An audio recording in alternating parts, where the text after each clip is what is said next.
साथियों, इस वीडियो का उद्देश्य है बचत के लिए लोगों में जागरूकता लाना कि बचत सही जगह होना चाहिए और सही जगह करना चाहिए, किस उम्र से करना चाहिए और कैसी कंपनियों पे करना चाहिए। तो मुख्य आज का जो टॉपिक है ये है कि हमारा पैसा डूबता क्यों है। हम जो बचत में लगाते हैं वो पैसा डूबता क्यों है। इससे पहले दोस्तों मैं अपना परिचय देना चाहूंगा। मैं मनोज कुमार देवांगन आपका हार्दिक स्वागत अभिनंदन करता हूं मेरा इस वीडियो में। यदि आप मेरे चैनल पे नए हैं तो कृपया चैनल सब्सक्राइब कर लीजिए ताकि अच्छी अच्छी जानकारियां मेरे द्वारा जो बनाई गई वीडियो में है वो आप तक पहुंचती रहे और एक दूसरे को जानकारी हम देते रहें।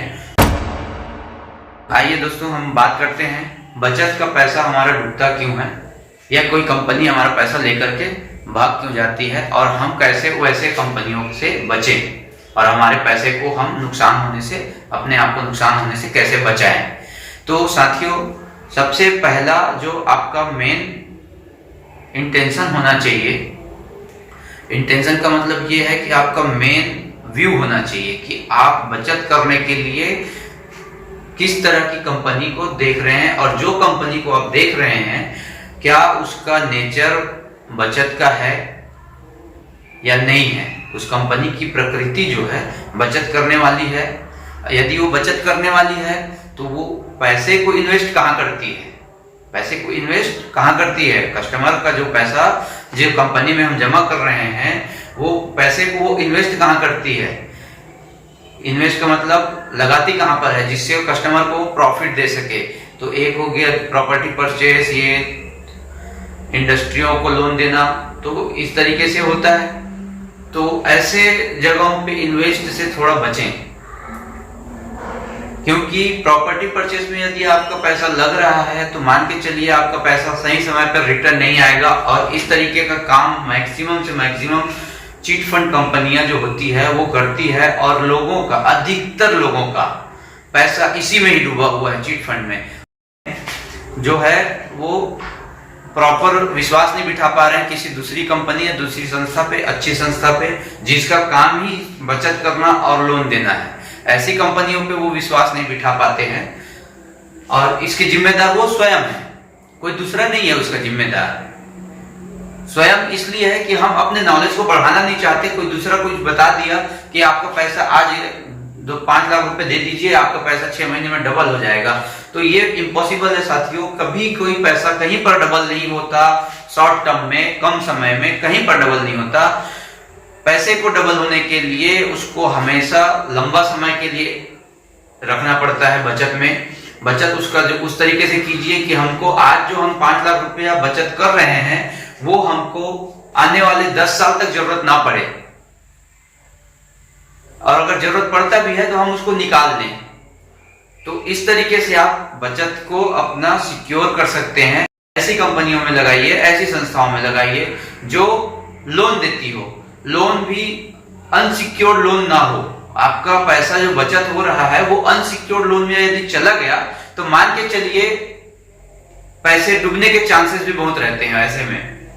अब ये अनसिक्योर्ड लोन क्या होता है? अनसिक्योर्ड लोन का मतलब होता है पर्सनल लोन। पर्सनल लोन मतलब कोई व्यक्ति जो है वो सरकारी नौकरी पर है या तो फिर XYZ कोई भी प्राइवेट जॉब में है और उसका एक फिक्स इनकम आ रहा है और उसने किसी बैंक से पर्सनल लोन लिया है। पर्सनल लोन मतलब 2 लाख 4 लाख रुपए लिया है और बाद में वो जॉब से रिजाइन करता है या जॉब से निकाला जाता है या जॉब छोड़ देता है। उस स्थिति में वो लोन पटाने के स्थिति में नहीं रहता और वो लोन नहीं पटा पाता, दिवालिया हो जाता है और आप बैंक जो पैसा लगाए रहती है वो उसका रिकवरी नहीं हो पाता। अब रिकवरी नहीं हो पाता तो कहीं ना कहीं हम जिस बैंक में जमा किए हैं और उस बैंक में वो लोन दिया है तो कहीं ना कहीं हमारा पैसा उसमें लगा हुआ है, तो वहां पर भी चांसेस रहते हैं थोड़ा सा लॉस होने के, लेकिन बैंकों में चांसेस कम है लॉस होने के चिट फंड कंपनियों की अपेक्षा।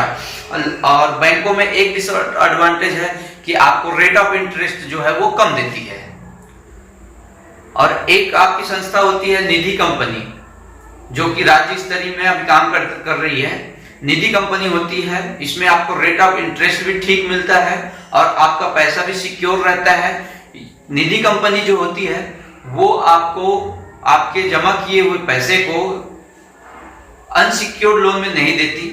ये सरकार द्वारा निर्धारित रहता है, अनसिक्योर्ड लोन नहीं देना है किसी भी निधि कंपनी को। वो निधि कंपनी जो है वो लोन देती है secured loan, property loan, mortgage loan, business के लिए लोन, गोल्ड लोन, इस तरीके से लोन देती है ये। तो सबसे बढ़िया जगह जो है इन्वेस्ट करने का, आपका पैसा बचत करने का, बैंक और निधि कंपनी। तो निधि कंपनी रेट ऑफ इंटरेस्ट ज्यादा दे रही है, इसलिए आपको ग्रोथ भी चाहिए और पैसा सिक्योर भी चाहिए, तो आप निधि कंपनी का चयन कर सकते हैं। यदि आपको कोई सजेशन चाहिए तो आप कमेंट में डालिए, निधि के बारे में मैं आपको पूरा डिटेल बताऊंगा। अपना बचत जो है वो अच्छे जगह में, सही समय में और सही अमाउंट के साथ शुरू कीजिए, ताकि आपका ग्रोथ जो हो, आपके पैसे का ग्रोथ हो, वो आपको ग्रोथ करे। आपका पैसा जो है वो आपको ग्रोथ करे और आपका जो लास्ट स्टेज रहता है रिटायरमेंट वाला, वो रिटायरमेंट एकदम हंसी खुशी से बीते।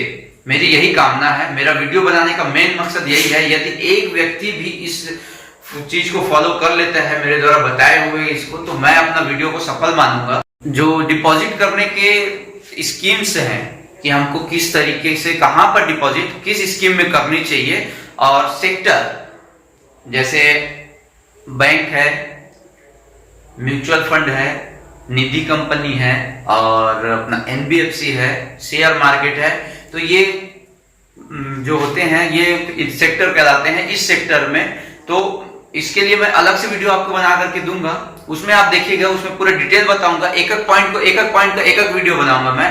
जैसे बैंक में जमा करना है तो बैंक में जमा करने के पहले बैंक को हम समझेंगे कि किस तरीके से बैंक काम करती है, बैंक का काम क्या होता है, ये सब सारा चीज समझेंगे। लाइफ इंश्योरेंस में अगर हम कर रहे हैं अपना पैसा इन्वेस्ट, तो लाइफ इंश्योरेंस को समझेंगे और इंश्योरेंस का मतलब क्या होता है उसको समझेंगे। उसके बाद में हम इन्वेस्ट करने की बात करेंगे लाइफ इंश्योरेंस में। म्यूचुअल फंड में अगर हमको इन्वेस्ट करना है तो म्यूचुअल फंड समझेंगे। शेयर मार्केट को, अगर शेयर मार्केट में यदि हमको इन्वेस्ट करना है तो शेयर मार्केट को समझेंगे। उसके बाद हम इन्वेस्ट करने का डिसीजन लेंगे। ये आप लोगों से मेरा निवेदन है, हड़बड़ी कभी मत करिए, पहले अच्छे से जांचिए, परखिए, उसके बाद में ही स्टेप उठाइए, कदम उठाइए और अपने बचत को ग्रोथ दिलाइए। तब तक के लिए मैं इजाजत चाहूंगा। नमस्कार।